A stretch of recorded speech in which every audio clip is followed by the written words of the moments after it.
ಇದು ಉಡೀಸ್, ನಾನು virus. Election ಬರೋದೇ ತಡ ಒಬ್ರಿಗೊಬ್ರು ಬೆಂಕಿನ ಹಚ್ಕೊಂಡು ಬಟ್ಟೆನ ಹರ್ಕೊಳ್ಳೋ ರೇಂಜಿಗೆ ಬಂದ್ಬಿಡ್ತಾರೆ. ಯಪ್ಪ, ಈ ಕಣ್ಗಳು ಇನ್ನೂ ಏನೇನು ನೋಡಬೇಕು ಏನು ಅಲ್ವಾ ಸಿದ್ದರಾಮಯ್ಯನವರೇ? ನೀವು ಬಿಡಿಪ್ಪ, ನಿಮ್ಗೆ ಕಣ್ಣು ಮುಂದೆ ಏನೇ ನೋಡಿದ್ರು ನನಗೆ ಕಾಣಿಸ್ಲೇ ಇಲ್ಲಪ್ಪ ಅನ್ನೋ ಥರ ಕೂಲ್ ಡ್ರಿಂಕ್ಸ್ ಕುಡ್ಕೊಂಡು ಕೂಲಾಗಿ ಕೂತ್ಬಿಟ್ಟಿರ್ತೀರ. ಇರಲಿ ಬಿಡಿ. ಹೇಗಿದೆ ಎಲೆಕ್ಷನ್ ಗಲಾಟೆ? ನೋಡ್ರಿ, ಈ ಸಲ ಎಲೆಕ್ಷನಲ್ಲೇ ಗಲಾಟೆ ಕಮ್ಮಿ. ನಾವುಗಳೆಲ್ಲ ಹೆಂಗೆ ಗಲಾಟೆ ಮಾಡ್ತಿದ್ವಿ ಗೊತ್ತಾ? ಇನ್ನೂ ಗಲಾಟೆಗಳಾಗಬೇಕಾದ್ರೆ ಜೋರಾಗಿ. ಅಂದರೆ ತೋಳೆತ್ಕೊಂಡು ನೀವು ಹೋಗಿದ್ರಲ್ಲ ವಿಧಾನಸೌಧದಲ್ಲಿ, ನಂದೇ ಬೈಸಪ್ಸಿರೋದು ಅಂತ, ಆ ಥರ ರೆಕಾರ್ಡ್ ಆಗಬೇಕು ಅಂತನಾ? ಆಗಬೇಕು ಕಣ್ರಿ. ಒಬ್ರಿಗೊಬ್ರು ಬಟ್ಟೆ ಹರ್ಕೊಂಡು ಬೆಂಕಿ ಹಚ್ಕೊಂಡಾಗಲೇ ನಮ್ಮ ಜನಕ್ಕೆ ಓಹೋ ಎಲೆಕ್ಷನ್ ಶುರು ಆಗದೆ, ನಾವು ಓಟ್ ಆಗಬೇಕು ಅನ್ನೋದು ಅರ್ಥ ಆಗುತ್ತೆ. ಅಯ್ಯೋಯ್ಯೋಯ್ಯೋ, ನೀವು ಹೇಳದೆ ಹೋದರೆ ಪಾಪ ನಮ್ಮ ಜನಗಳಿಗೆ ಯಾವಾಗ ಎಲೆಕ್ಷನ್ ಬರುತ್ತೆ, ಯಾವಾಗ ಹೋಗುತ್ತೆ ಅಂತ ಗೊತ್ತೇ ಆಗಲ್ಲ ನೋಡಿ. ಅಯ್ಯೋ, ಒಂದು ನಿಮಿಷ ಇರಿ, ನಿಮ್ಮ ಕುಲಿಗೆ ಏನು ಹೇಳ್ತಾರೆ ಅಂತ ಕೇಳಿಸ್ಕೊಂಬೋಣ. ಸರಿಯಾಗಿ ಕೇಳಿಸ್ಕೊಳ್ಳಿ, ನೀವು ಕೇಳಿಸ್ಕೊತೀರ ಅಂತ ಗೊತ್ತು ಬಿಡಿ. ಹೇಳಿ ಪರ್ಮಿ ಅವರೇ. ದೊಡ್ಡಗೌಡರು ಒಂದು ಮಾತು ಹೇಳಿ, ಕರ್ನಾಟಕದಲ್ಲಿ ಜನತಾದಳ ಅಧಿಕಾರಕ್ಕೆ ಬರುತ್ತೆ, ಆನ್ ಅವರ್ ಓನ್, ನಾವೇ ಅಧಿಕಾರಕ್ಕೆ ಬರ್ತೇವೆ. ಒಂದು ವೇಳೆ ಬರದೇ ಇದ್ರೆ ವಿಷ ತಗೊಂಡು ಸಾಯ್ತೀನಿ ಅಂತಕ್ಕಂಥ ಸ್ಟೇಟ್ಮೆಂಟ್ ಕೊಟ್ಟಿದ್ವಿ. ನಾನು ಕಾಯಿ ನೋಡ್ತಾ ಇದ್ದೀನಿ, ಇವತ್ತು ತಗೊಂತಾರೆ, ನಾಳೆ ತಗೋತಾನೆ ಇಲ್ಲ. ಇದೇ ಬೇಜಾರಲ್ಲಿ ನೀವೇ ಕುಡಿದು ಬಿಡ್ಬೇಕಾಯ್ತು. ನಾನು ಹೇಳಿಲ್ವೇನ್ರಿ ಬೆಂಕಿ ಹಚ್ಕೋಬೇಕು ಅಂತ? ಈಗ ನೋಡಿ ಹಚ್ಕತ್ತು. ಬೆಂಕಿ ಏನೋ ಹಚ್ಕೊಂಡಿದೆ ಸಿದ್ದರಾಮಯ್ಯನವರೇ, ಆದರೆ ಕಿಡಿ ಎಲ್ಲಿಂದ ಬಂತು ಅಂತ ಮಾತ್ರ ಗೊತ್ತಾಗ್ತಾ ಇಲ್ಲ. ನೋಡ್ರಿ, ಈ ಬೆಂಕಿ ಯಾರು ಹಚ್ಚಿದ್ರು, ಕಿಡಿ ಎಲ್ಲಿಂದ ಬತ್ತು, ಕಡ್ಡಿ ಯಾರಿಗಿರಿದ್ರು, ಇವೆಲ್ಲ ಕೇಳಬಾರ್ದು ನೀವು. ಈ ಕೆಲಸಕ್ಕೆ ಬರೋ ವಿಷಯಗಳೆಲ್ಲ ಮರ್ತ್ಬಿಡಿ. ಈ ನದಿ ಮೂಲ ಋಷಿ ಮೂಲ ಎಲ್ಲ ಹುಡುಕ್ಬಾರ್ದು ಅಂತಾರಲ್ಲ, ಹಂಗೆ. ಬಟ್ ಇದ್ಯಾವ ಮೂಲ ಅಂತ ನನಗೆ ಗೊತ್ತಾಗ್ತಾ ಇಲ್ವಲ್ಲ. ನೀವೇನೋ ಮಾತಾಡೋಕೆ ಹೋಗ್ಬೇಡಿ, ನೀವು ಸ್ವಲ್ಪ ಬಾಯಿ ಮುಚ್ಕೊಂಡ್ರಿ. ನಮ್ಮ ದೇವೇಗೌಡರು ಏನೋ ಮಾತಾಡ್ತಾರಂತೆ, ನೀವು ಕೇಳಿಸ್ಕೊಳ್ಳಿ. ಇದಕ್ಕೆಲ್ಲ ಮ್ಯೂಸಿಕ್ ಹಾಕೋ. ಈಗ ಸೋಸ್ ವಿಷಯ ಕೊಡಿದ್ದೀನಿ, what nonsense it is. ನಮ್ಮ ದೇವೇಗೌಡರು ಯಾವುದೋ ಗ್ಯಾಪ್ನಲ್ಲಿ ಕೇಳಿಸ್ಕೊಂಬಿಟ್ಟವ್ರೆ ಕಣ್ರು, ನಮ್ಮ ಪರಮೇಶ್ವರ್ ಅವರು ಹೇಳಿದ್ದನ್ನ. ಅಬಾಬಾಬಾಬಾ, ಏನು ಕೊಟ್ಟರು ನೋಡಿ ಗೌಡ್ರು. ಮುಟ್ಟು ನೋಡ್ಕೋಬೇಕು ಪರಮೇಶ್ವರ್ ಅವರು. ನಮ್ಮ ಗೌಡ್ರು ಬಾಯಿನಲ್ಲಿ ಕೇಳದೇ ಒಂದು ಖುಷಿ ಈ ಥರ ಡೈಲಾಗನ್ನ. ಸಿದ್ದರಾಮಯ್ಯನವರೇ, ನೀವು ಕಿವಿ ಒಳಗಡೆ ಬಿಟ್ಕೊಂಡಿರೋ ಬೆರಳನ್ನ ತೆಗೆದುಬಿಡಿಪ್ಪ.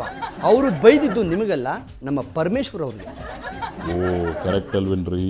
ಬೈದಿದ್ದು ನನಗಲ್ಲ, ಪರಮೇಶ್ವರ್ಗೆ. ನೀವು ಅದು ಹೊಸಿ ಜೋರಾಗಿ ಹೇಳ್ರಿ, ನಮ್ಮ ಜನಗಳು ಕೇಳಿಸ್ಕೊಳ್ಳಿ. ಬಿಡಿಪ್ಪ, ಅವರು ಸೌಂಡು ಜೋರಾಗಿ ಕೊಟ್ಕೊಂಡು ಕೇಳಿಸ್ಕೊಂಡಿರ್ತಾರೆ.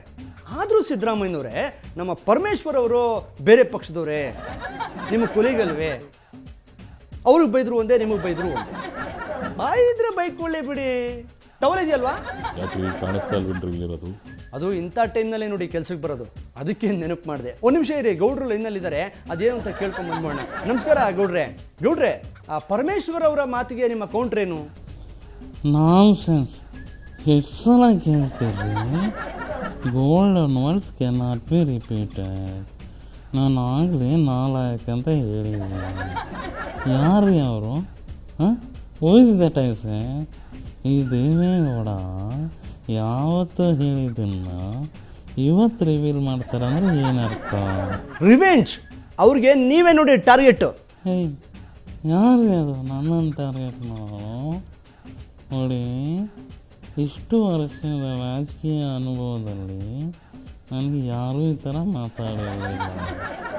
ನನಗಿಂತ ಹೆಚ್ಚಾಗಿ ನನ್ನ ಮಗ ಕುಮಾರ್ ರಾಮ ತುಂಬ ಬೇಜಾರು ಮಾಡಿಕೊಂಡು ಎಷ್ಟು ಕಣ್ಣೀರು ಹಾಕ್ತಿದ್ದಾರೆ ಗೊತ್ತೇನ್ರಿ ನಿಮಗೆ? ಹೊತ್ತು ಕಣ್ಣಲ್ಲಿ ನೀರೇ ಇಲ್ಲ, ಬತ್ತೋಗ್ಬಿಡಿದೆ ಅಂತ ಹೇಳ್ತಾ ಇದ್ರು. ಇಷ್ಟು ಬೇಗ ಬಂದ್ಬಿಡ್ತಾ ಬೋರಲ್ಲಿ ನೀರು? ಸಾರಿ, ಕಣ್ಣಲ್ಲಿ ನೀರು. ನೋಡ್ರಿ, ನಾನು ನೆಕ್ಸ್ಟ್ ಟೈಮ್ ಬರಬೇಕಾದ್ರೆ ಒಂದು ನಿಂಬೆಹಣ್ಣು ತಂದು ನಿಮ್ಮ ಮೈ ಮೇಲೆ ಹಾಕ್ಬಿಡ್ತೀನಿ. ಹುಷಾರಾಗಿರಿ. ಕಾಮಿಡಿ ಮಾಡ್ತೀರಲ್ರಿ.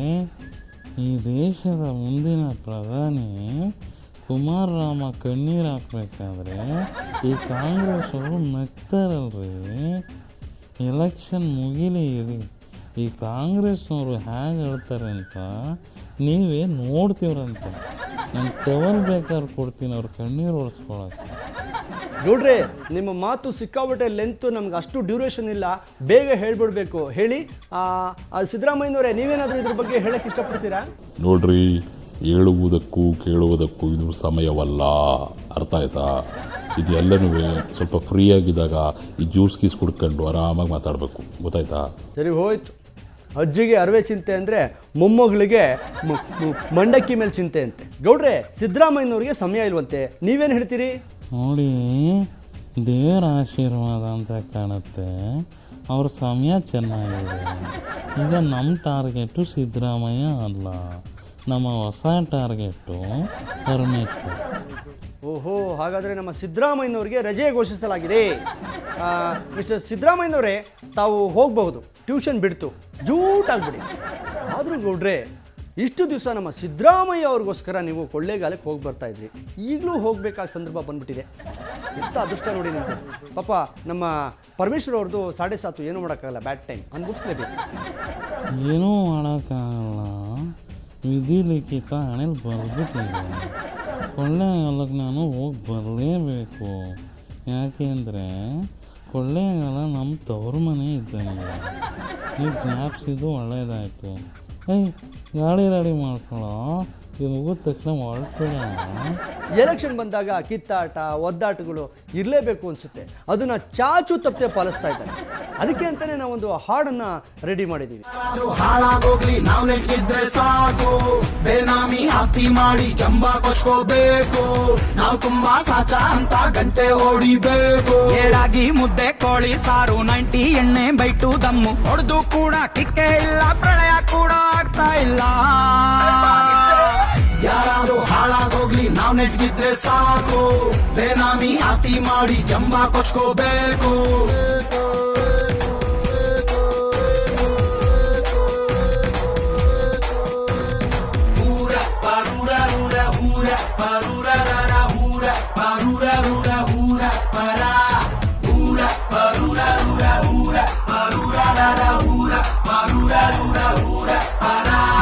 ಸತ್ಮೇಲೆ ಸ್ವರ್ಗನ ನೋಡ್ತಾನೆ ಒಳ್ಳೆವನು, ಇದ್ದಾಗ್ಲೇ ಸ್ವರ್ಗನ ನೋಡೋರು ನಾವೇನೋ. ಕುಡಿಯೋದು ಆರೋಗ್ಯಕ್ಕೆ ಒಳ್ಳೇದಲ್ಲ, ಆದ್ರೂನು ಕುಡಿತಾರೆ ಯಾಕೋ ಎಲ್ಲ. ಒಳ್ಳೇದು ಯಾರಿಗೂನು ಬೇಕಾಗಿಲ್ಲ, ಅದಕ್ಕೇನೆ ನಾವೂನು ಒಳ್ಳೆಯವ್ರಲ್ಲ. ಹಳ್ಳ ತಿನ್ನೆ ರಸ್ತೆ ಎಲ್ಲ ಕಳ್ಳನ ಮಕ್ಕಳೇ ಊರಲ್ಲೆಲ್ಲ, ಯಾರಿಗೂ ಆಸೆ ಕಮ್ಮಿ ಇಲ್ಲ, ಪ್ರಳಯ ಕೂಡ ಆಗ್ತಾ ಇಲ್ಲ. ಇದು ಉಡೀಸ್, ನಾನು ವೈರಸ್. ಊಟೀಸ್ನಲ್ಲಿ ಮುಂದೆ ಇದ್ದಿದ್ಯಪ್ಪ 100 ದಿನ ರೀ. ಕೇಣಿಯವ್ರೆ, ಮೊದಲು ನಿಮ್ಮ ತಲೆನ ತಗ್ನಿ ಹಾಕೊಂಡು ಚೆನ್ನಾಗಿ ತೊಳ್ಕೊಂಬಿಡ್ರಿ. ಅಯ್ಯೋ, ಯಾಕೆ ಸರ್ ಅಷ್ಟೊಂದು ನೀಟ್ ಆಗ್ತೀರ ಅವಾಗವಾಗ? ರಾಮದಾಸನ ಹ್ಞೂ ಸರ್, ಆ ಟೈಟ್ಲ್ ಇಟ್ಟು ನೋಡಿ, ಸಿನಿಮಾ ಜನಗಳಿಲ್ಲದಂಗೆ 100 ದಿನ ಓಡ್ಬಿಡುತ್ತೆ. ಮತ್ತಿನ್ನೇನ್ರಿ ಕೇಣಿಯವ್ರೆ, ರಾಮದಾಸ ಅಂತ ಟೈಟ್ಲ್ ಇಟ್ರೆ ನಮ್ಮ ಮಾಜಿ ಆರೋಗ್ಯ ಸಚಿವರಾದಂತಹ ಶ್ರೀಯುತ ರಾಮದಾಸ್ ಅವರು ಖ್ಯಾತಿ ತೆಗೆಯಲ್ವೇನ್ರಿ? ನಂದು ಕುಮಾರಿದು ಲವ್ ಸ್ಟೋರಿ ಮಾಡ್ತಿದ್ದೀರಂತ. ಕರೆಕ್ಟು ಸರ್, ಇತ್ತೀಚೆಗೆ ನಿಮಗೂ ಚೆನ್ನಾಗಿ ಬೆಳ್ಕೊಂಬಿಟ್ಟಿದೆ ಸರ್ ಮೊದಲು.